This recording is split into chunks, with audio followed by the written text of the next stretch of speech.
The following was recorded in front of a live studio audience at the Studio 21 Podcast Cafe. This is the United Podcast Network.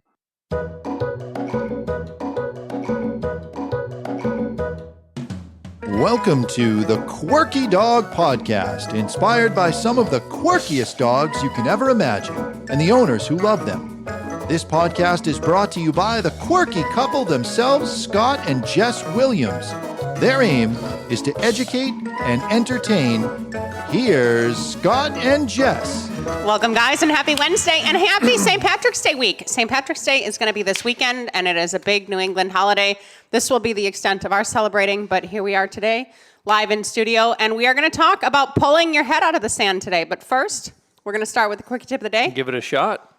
I wanted him to pull the one whose head was in the sand out, but he didn't. Okay, my quirky tip of the day, Dave Garofalo is going to love this. I came up with this yesterday. Empty cigar tins, great for holding your batteries, you guys. We happen to have a manners minder that we needed to replace, the remote batteries and the actual manners minder battery. So I have this new system for my batteries, empty cigar boxes and tins holding batteries. That's my quirky tip of the day. First step is to buy a couple cases of cigars, a couple boxes, then smoke them all up. Well, I've had these sitting all around my house, and I didn't know what to do with them, so I was excited. All right, I also got Green River. You know more about this than me. You researched this. What is Green River?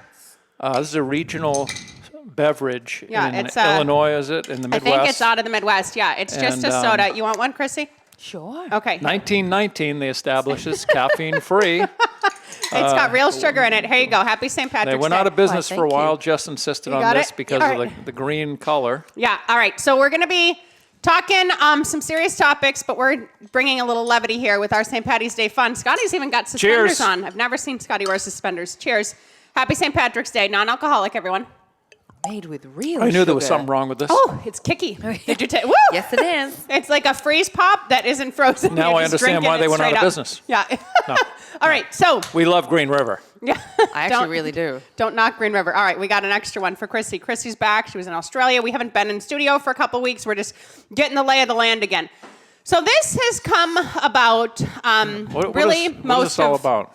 yeah most of 2023 and the world of dogs. But even within this past month, I've just seen a lot of stuff online where some pretty big names just seem a little bit out of touch, or a lot of bit out of touch, honestly, with what's actually going on day-to-day in dogs. And Scott and I are seeing day-to-day in dogs. We have a lot of colleagues in the country, internationally, everything else that are doing day-to-day dogs. And the truth about day-to-day dogs is not necessarily what you're hearing and what's being spoken about. So we're going to get into the nitty-gritty of that a little bit here today. So whose head is in the sand? The influencers? Well, a lot of the dog world, some of the influencers, I would say. And I'm happy for you guys if you guys are making a living based on sponsorships or based on membership programs, and you're giving your content out to people and you're able to survive like that in dogs. That's great. I'm not trying to knock that. However, I do think that it's important to get back to the reality of what's going on. Fly into some local agility competitions and see how dogs there are behaving. Go to rescues, see how dogs in rescues are actually acting and behaving. Get an idea of what's happening day to day to day. What Scott walks into on any given day, it's scary. We have a dog in right now. He's a little bit of a jerk. He's a strong dog. He's got some true aggression, and we're the ones out there giving him his last chance besides euthanasia, and that's the reality of our lives. Well, we are seeing a lot of dogs with aggression issues, and we always have extreme anxiety, just extreme cases. And a lot of the people that are selling online courses and talking about how easy it is, and they're not actually out there dealing with these difficult dogs. And the people that I am dealing with on a daily basis are having trouble getting anybody else to even show up. Yeah. When they Or call 'em back. When they describe what's going on, either the trainers don't call back or they say we don't deal with that type of issue. I just saw a couple. Was it Sunday? Sunday, I think it was. Yeah, Sunday. They brought a pit bull mix that had human aggression issues, and I said, bring me the dog. I didn't want to meet him at their house because there's a territorial component. And I took the dog from him and worked the dog. The dog was workable. There was no real unpredictable triggers. The dog was not bad. And so I said, okay, I certainly can work with you and work with this dog. And I said, you had mentioned in your email that you had another trainer at the house and it went well and the person didn't get bit. So I said, why don't you keep working with them? What happened? Well, they never actually touched the dog. They sat at the table and they spent an hour doing what they call it? Reset training. A reset training, which I have no idea what that means. But they didn't touch the dog. They didn't do anything except talk for an hour. And it's not really easy to train a dog without having a leash on the dog and doing some training. Yeah, and we get that a lot. I mean, the clients that are coming to us, they've often worked with other trainers. We had a pair of Salukis that we did last year. Their trainer in Martha's Vineyard told them that the dogs had sibling syndrome. There'd be no way that they could ever get these dogs trained. We're coming up with a lot of excuses. We're saying a lot of things in the industry standard. A lot of people are recommending, just go see a veterinary behaviorist and everything else. And then we're sitting here actually seeing the day in, day out what's happening. Dogs with extreme emotional problems, dogs with extreme aggression, owners that really want to help these dogs that need vet care. Sometimes really aggressive dogs that need to be euthanized, and then vets aren't euthanizing the dogs because they feel as though, you haven't, looked into all these options. Maybe you should try medication. We're seeing a lot of different things, and the bottom line is it breaks my heart. The dogs that we're getting in, the cases we're seeing, what a lot of the majority of the country and some of Canada and everything else is starting to spill over into. It's not the same industry as it was 10 years ago, you guys. It's not just a doodle that needs, some help with loose leash walking. We're talking about very serious issues, and we can point fingers at breeders and rescues and owners and trainers. We can point fingers all day long. But it's important that we're all on the same page about the reality of what is occurring in our industry and how can we best help dogs and their owners, because I'm telling you guys now more than ever, dogs need help. It is just straight up a thing that they're not getting the help they need, and a lot of people are suffering and they're looking for different answers. And if behavioral euthanasia is the route you go, we support that, and of course we think that that is a viable option in many cases, but it seems to be a pretty quick place that we turn these days for certain things, and it concerns us. It just straight up concerns us at this point. Yeah, and I will say if you're a dog trainer and this is really beyond the scope of your experience dealing with these aggression issues and some extreme behaviors, then you shouldn't be jumping into it. But refer these people if you can. Find other trainers in your, in your community that do handle these type of issues, and give these people the opportunity to work with somebody else rather than just ignoring them or, not returning their call or just passing them off to. Yeah, and the thing is, people that can handle this, a lot of the older trainers now, they feel like, I've done enough of that crap, and they're, cherry picking their leads. Well, I'm only dealing with labs that are pulling on a leash now. I don't need to deal with that kind of crap. Well, you don't have to. But those are the people that need us the most. Yeah. The people that have these big issues. And it's not fun work. It's not pleasant. When we get a lab in now that just pulls, it's like a vacation. We're like, oh my God, it's a normal dog that just needs training. Isn't this nice? Yeah. Because we deal with a lot of extreme emotional instability, and that manifests itself in anxiety or aggression or this, that, or the other thing. I think that what Scott said is really the crux of where I'm at with this whole situation, and what's most important right now is if there are cases that are beyond your scope of training, please start going to meet with balanced trainers. Have some coffee with balanced trainers. Figure out what they're doing. Look at other people's reviews. Go ahead and reach out to a veterinary behaviorist. If we could all start working together within the industry, you guys, it would be so much more helpful than pushing everyone away and throwing tools down and putting everybody under the bus. It is so unfair that the way that we're treating each other and clients and everything else, let's cohesively work together. What if a vet could call a balanced trainer and say, hey, how does the dog seem in classes? What if a behaviorist could call a trainer?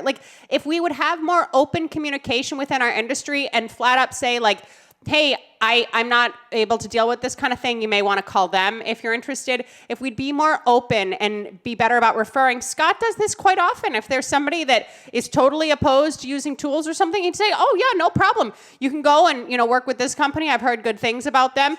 We would refer people. Or veterinary behaviorists that can use medication and whatnot. You can try that. We're constantly trying to segue people into a path that will work for them. So do we want you to send us all your crazy cases and your horrible dogs and deal with this? No. We have enough stress in our life. That's not what we're saying. It's not one size fits all. But we need to be able to be reaching across the aisle and helping and supporting and referring every single way we can right now because it is hard out there. Rescues are filling up again, and it is really, really now the time to come together.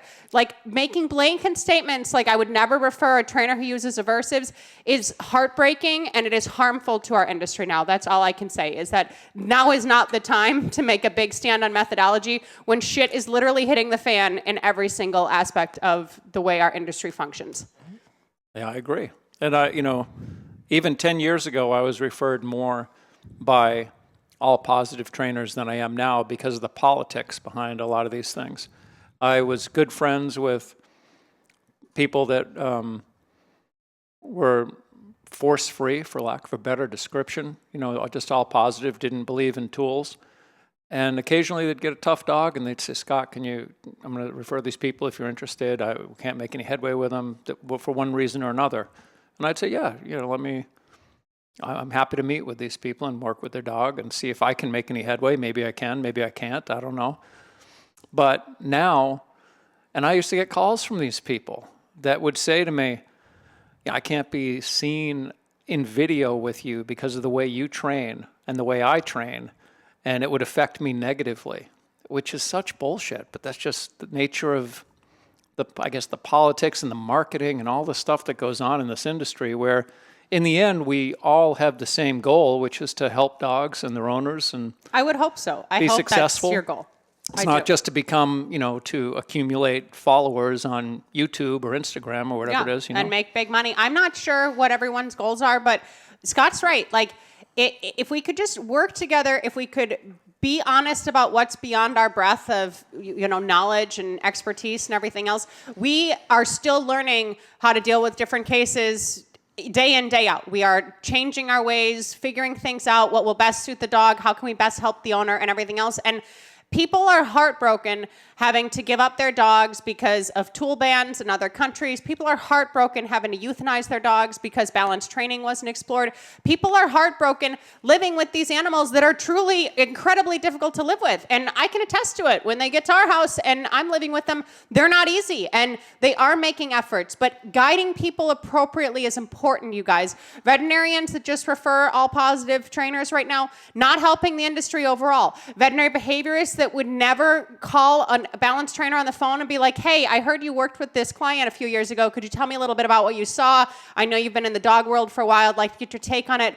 Let's work together to help dogs and owners because it is a big, big problem out there. And I'm glad that your membership programs are growing. I'm glad that your followers are growing. I'm glad that everything is growing for you and your world. But we are telling you right now, day in and day out, dogs and animals are suffering, and humans are suffering, and families are suffering, and it literally kills me. It literally breaks my heart. So we needed to draw a little attention to this today.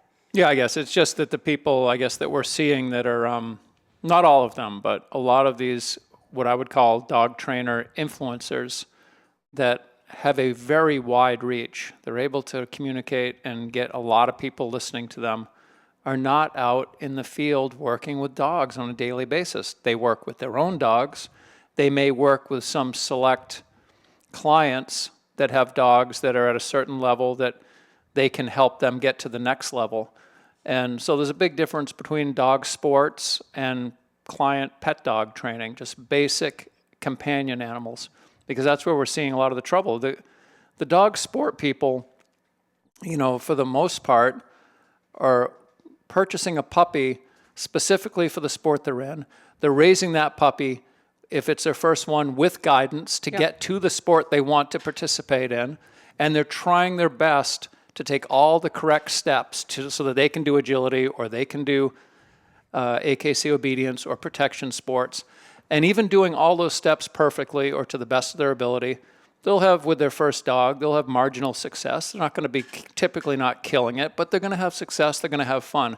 But typically they're not going to have all of the problems that the typical companion dog animal owner would have, where most people don't do any training for 2 or 3 years. And then all of a sudden they get big problems. Now they're like, oh shit, we got to get someone in here to help. The dog bit the kid, the dog bit the mailman, or they adopt a rescue with extreme anxiety, real deep-seated behavioral problems that can be helped. But sometimes, not always, but yeah. And that's it. It's not a quick turnaround. It's two different worlds. Scott's talking about a puppy that's intentionally bred with the purpose of doing sport. You're going on this journey. You're willing to invest time. You have time to invest versus someone who just wants to get a dog, which you should still be able to just get a dog to be a family member. I am full, in support of that. These people out there with just pet dogs are suffering, you guys. Companion dogs owners are suffering. And we're hearing all this minutia being spilled out to all audiences everywhere. Just don't speak about topics you don't know about. There's plenty of things to focus on and talk about and everything else when it comes to aggression, when it comes to anxiety, when it comes to some of these rescues, when it comes to these severe behavioral issues. If it's out of your realm, please stop discussing it because it is in our realm and we are doing it day in, day out. We are putting ourselves out there. We are trying not to get bit. We are using every tool available to us to try to help dogs and their owners.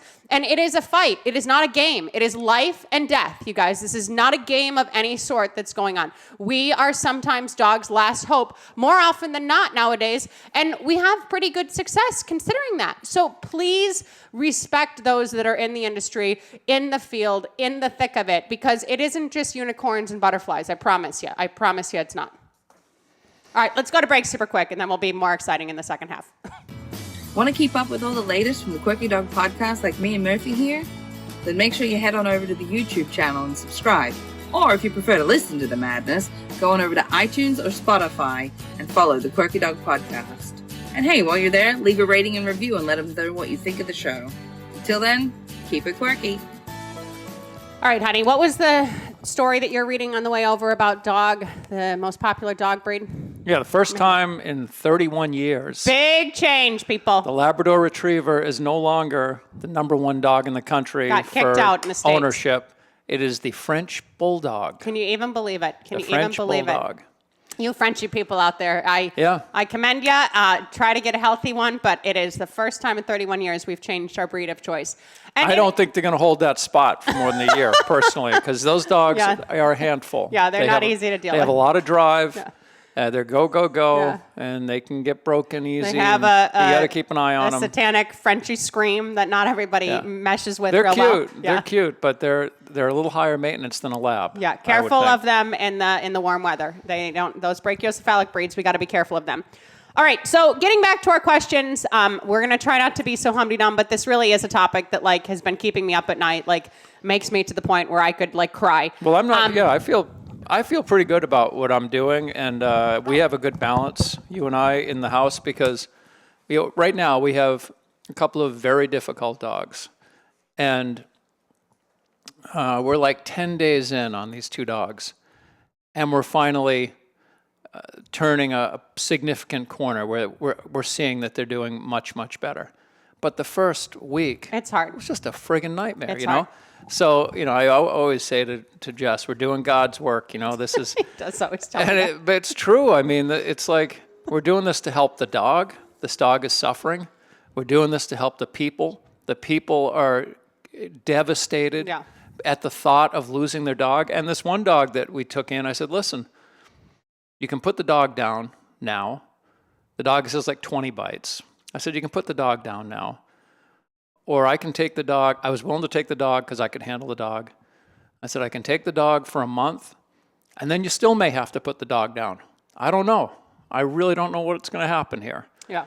But I'll give it my best shot. I'll do the best I can with this dog. I had a feeling, if I didn't think I could help, I wouldn't take the dog. I had a feeling I could help. And they said, we'd rather you take the dog, and then if we have to put the dog down, that at least we feel we've done the best we can.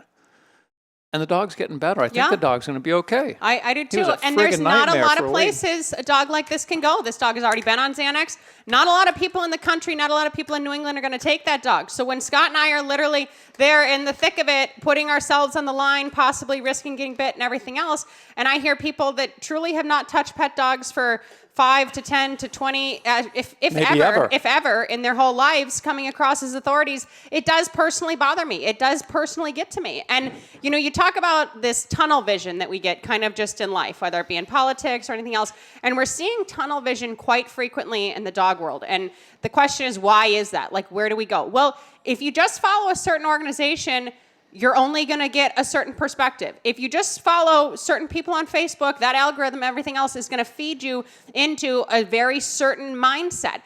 Expand your horizons, you guys. Pick up old books. Look at different YouTube channels. Do not just get dead set on, this is what I do, this is my program, this is what I love, this is what I follow. Do that for you and your own dogs for sure, but keep expanding your knowledge. If you're an agility judge and you're really prolific in the dog world and everything else, stop by a shelter every time you go out for a judging assignment. Just see what's going on. Talk to people in these different states.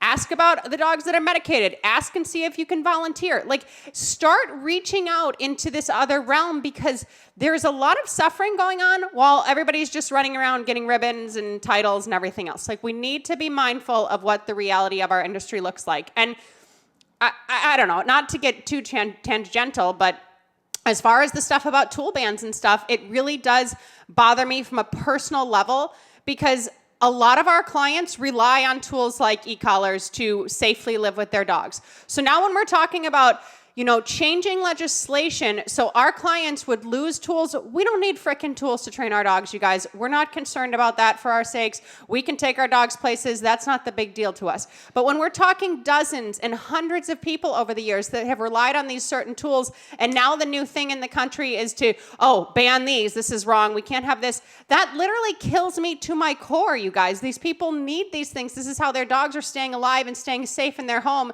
And now the new thing is, let's ban that, cancel culture on the e-collars. Like, it's getting to be a little too much for me.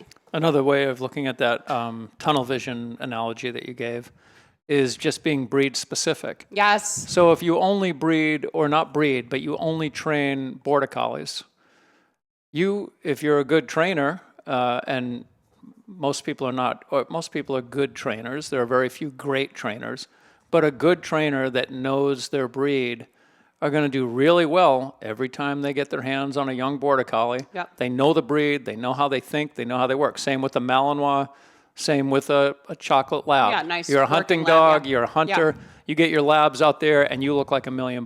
Yeah.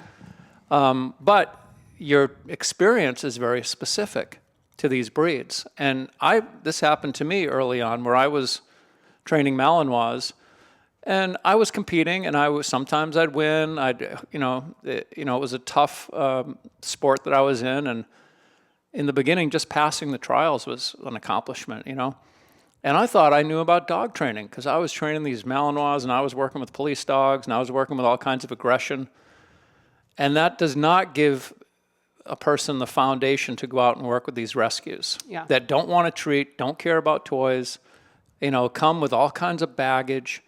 And I really learned, on the job as a dog. And I'm still learning, even with this dog we have in the house today. It's like we're learning, have we ever seen a dog this difficult? And we're like, no. Like, we're in new territory again. Yeah. But that's where we're learning, in the new territory. And just, sometimes I'm questioning Jess, do you think, it just seems like it's going to get fucking better. What's up with this dog? And we're hanging in there, and all of a sudden, it does. it gets better. Yeah. And the next day, like that better session from the first day stuck. And it's a little bit better again. And that's what I tell the people. They're texting me, how's it going? And I'm like, it's a little bit better. Yeah. And that's good. It's not the same or worse. It's getting better. And we're not suggesting everyone deal with the super extreme cases. And we're not really even trying to wear that as a badge of honor at this point. We are honestly trying to help people and dogs where we think that we can help. But what Scott's saying about you having a certain niche, that's awesome when you have your niche. But you get out of your niche and you really start the learning. You learn with pet dogs, you guys. You learn in the field dealing with people that just want a dog to grow up safely with their children, and they have more than they bit off. It's not that they bit off more than they could chew. They got a dog from a breeder they shouldn't have gotten. They got a dog from a rescue that they shouldn't have gotten. It's a mismatch for the family. And our whole life is making mismatches work as best as possible for those people, because mismatches don't have a lot of options. They go back to the shelter. They're probably a mismatch in another home. They get euthanized. There's a lot of heartbreak there, right? People just want to get a dog, enjoy a dog, and have their kids grow up with a dog or have a dog in replace of their kids, whatever their choice is. And we need to be able to help them do that. That is really important that as dog professionals, no matter what kind of professional you are in the dog world, you are helping people to the best of your ability safely and happily live with the dog that they own for both the owner's sake and the dog's sake. So super important. Yeah, and I tell people all the time that when they say, they feel guilty about they're not training enough and this and that, and the reality is the average dog owner doesn't get a dog because they're passionate about dog training. Yes. They don't want to be a dog trainer. They just want a dog that they can live with, that isn't super difficult, that they can go for hikes in the woods and they can have some fun and get some exercise with, and that the kids can be safe with the dog. And I don't think that's too much to ask. And there are some basic, control issues that you do need to have. But it shouldn't be this full-time, 100%, every waking moment, policing this dog and what's going on here, what's going on there. Some of these protocols, some of these procedural things that are recommended, people don't have time for. Like, people didn't get a dog to quit their job and have a nanny raise their kids now and deal with little behavioral problems. They need as many ways to help as possible. And if by chance you're listening to this and you're like, hey, my life is pretty easy. Like, I like my dog. I don't have any issues with the dogs I see, whether you're in the industry or not. How could I maybe help? One thing I'm going to say, and this is important, if you are dedicating your time, your money right now in dogs, please be conscious of who and what that is towards, okay? Because if you start looking at the way certain organizations and everything are going, sponsorships, PETA's involvement is getting great and things. Be very conscious of where you're channeling your time and your money when it comes to dogs. Be very conscious that it is an organization that you have integrity in, that you feel is backed, that you understand everything about. And literally, if you can, go out and volunteer at a rescue, like volunteer at the shelter. I'm going to contact a shelter in Massachusetts about trying to come once a month on top of everything we're doing just to get myself back out into the field. Next week, we're doing a podcast episode with Rachel Sample, who is an entertainment person and a Chicagoland dog trainer who's working very intimately with rescue, and we're going to talk about this more frequently. But the rescue scene is hard right now, okay, you guys? It is not easy out there. So go, roll up your sleeves, get out there, and see if you can see what's going on. See if you can help. Just get involved. Maybe you can't help because of different tools or there's different regulations for who can volunteer there. Just get a little more enmeshed in it, because I'm telling you, it is not as pretty out there as some people make it seem like behind a computer screen. And we really do want the best for dogs and owners in our country and really worldwide, honestly. Yeah, and I will say, if you're a pet owner, not a dog trainer, not a dog professional, and you're dealing with some difficulties, a lot of this is that you really need to kind of toughen up a little bit too. I was talking about this with Jess because we've had some puppies and, younger dogs that have had potty training issues and, crate training issues. And people wind up just taking the easier route very quickly. And it's just, having a puppy is a pain in the ass. Yeah. That's just the bottom line. I don't care how. Now, I've been very fortunate with, here again, I was going to say I've been fortunate with my dogs. I bought purebred dogs, purebred puppies. I knew exactly what I wanted out of them. They were on a course of training from day one they came in the house. So we're getting dogs in that are several months old, where the dog peed in the house once, or maybe 3 or 4 times. They're just putting pee pads down. Now the dog pees in the house on a regular basis. Things just start getting unraveling because it was an easier choice at some point, but now it's becoming a harder thing to fix. And everything's getting more and more difficult to fix, Yeah, no, so that is a good point. It's just not fun. Leaning into the pain early does often, help things later. Jess gets up at 6 a.m. and lets this puppy out every morning. I mean, it has to be done. Yeah. It's not an option. It doesn't matter if it's a friggin' snowstorm out at 6 a.m. This puppy has to get outside to pee because it can't go till 6:30. Yeah.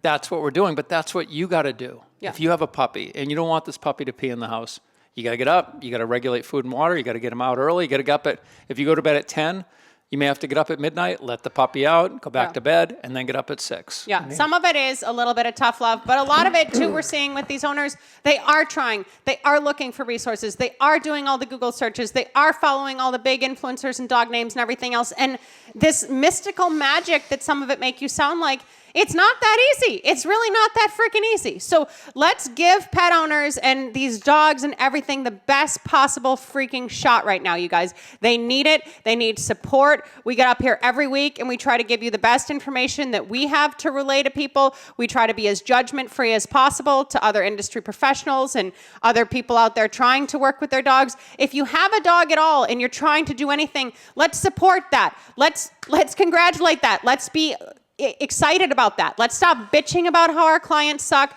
Let's stop bitching about how breeders suck. Let's stop bitching and let's start helping, because I'm telling you, there's help that is needed. And pull your head out of the freaking sand. Legitimately, there's sand. We got a sandbox. Cousteau has his freaking new vest. Scott got a weighted vest for him that has should have thrown that video sand in up. it. Oh my God, he We go out smiles. for hikes. He loves I got my his backpack with weights in it. Scott He's has got his his rocking backpack. backpack. Scott, oh my God, the backpack boys, they leave. But we had a bag of sand from that. I didn't even have to take sand from York Beach. This is so important right now, you guys. If you have your own communities, if you have your own online presence, everything else, get outside of that and see what's happening elsewhere. Go travel a little bit. Jump into the in-person training and see what's going on. Please, please, please, please, please, because we're literally going through the thick of it every single day. And ask yourself, if you happen to be a force-free trainer, an R+ trainer, or whatever way you want to label yourself, while you're listening here, ask yourself why it can't be an option to ask the person to give their dog back to rescue, to see if they're considering behavioral euthanasia, or to refer out to a balanced trainer. Why can we not add back in referring back out to balanced trainers? Let's work together cohesively in this industry to help dogs and owners in every way possible. Did I get sand everywhere? Not at all. Okay. I just All right, like to be great. tidy. We hope that you guys have a very happy and safe St. Patrick's Day weekend. If you're going out for the green beer, the Irish car bombs, anything else, be very, very careful. Make sure to go home and let your dog out to pee, and then go back out to the bar. All right, guys. Next week, Rachel Sample. We're going to be revisiting rescue. And in the meantime, keep it quirky. Happy St. Patrick's Day, guys. The views and opinions expressed by the hosts, guests, or callers of this program do not necessarily reflect the opinions of the Studio 21 Podcast Cafe, the United Podcast Network, its partners, or affiliates.